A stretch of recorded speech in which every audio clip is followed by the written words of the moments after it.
Hello everyone, আসসালামু আলাইকুম। কেমন আছেন সবাই?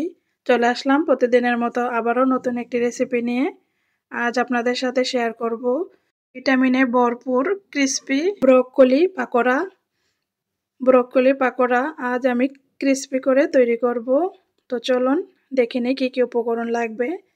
এইখানে আমি একটি ছোট সাইজের ব্রোকলি নিয়েছি এবং ব্রোকলির প্রতিটা স্লাইস এইভাবে খুলে নিয়েছি, আর ডাঁটার শক্ত অংশটা আমি কিছুটা ছিলে নিয়েছি।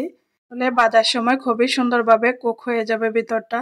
এখন আমি ব্যাটারটি তৈরি করার জন্য এখানে নেব 3 টেবিল স্পুন বেসন, 2 টেবিল স্পুন চালের গুঁড়া, 1 টেবিল স্পুন কর্নফ্লাওয়ার, হাফ টি স্পুন লবণ, 1 টি স্পুন মরিচের গুঁড়া, 1 টি স্পুন পাঁচফোড়ন তেলে নিয়ে গুঁড়ো করে নিয়েছি, চিমটি পরিমাণ জর্দা রং, 1 টি স্পুন জিরা গুঁড়া। এখন আমি সবগুলো উপকরণ ভালোভাবে মিশিয়ে নিব। এই পর্যায়ে অবশ্যই পানি দেওয়ার আগে শুকনো উপকরণগুলো এইভাবে ভালোভাবে মিশিয়ে নিতে হবে। আমি এইখানে যতটুকু উপকরণ মিক্স করেছি তার জন্য পানি লাগবে 1/3 কাপ, 1 কাপের 3 ভাগের 1 ভাগ।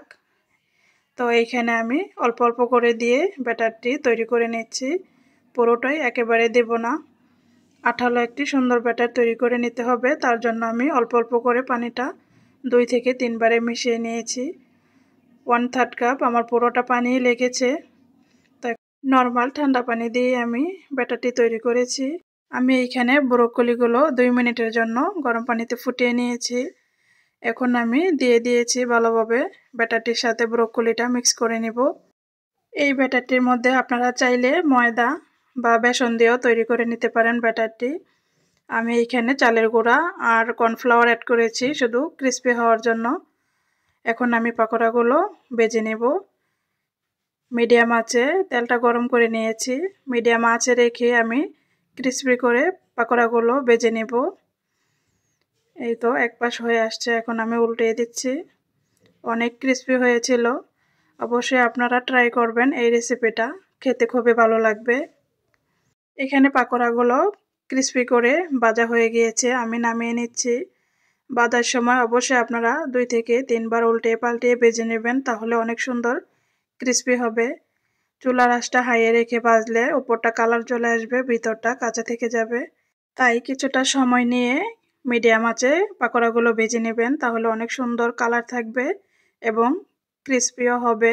তো এইখানে কিছুটা নামিয়ে নেওয়ার পর আমি যে বাকিগুলো ছিল সেগুলো আমি মিডিয়াম আঁচে একইভাবেই ভেজে নিব।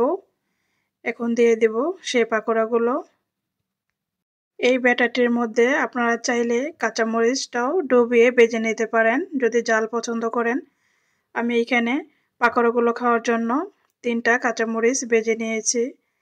তো এই তো পাকোড়াগুলো কমপ্লিট ভেজে নেওয়া হয়ে গিয়েছে। কেমন লাগলো আজকের রেসিপিটা? ভালো লাগলে অবশ্যই সাপোর্ট করে পাশে থাকবেন।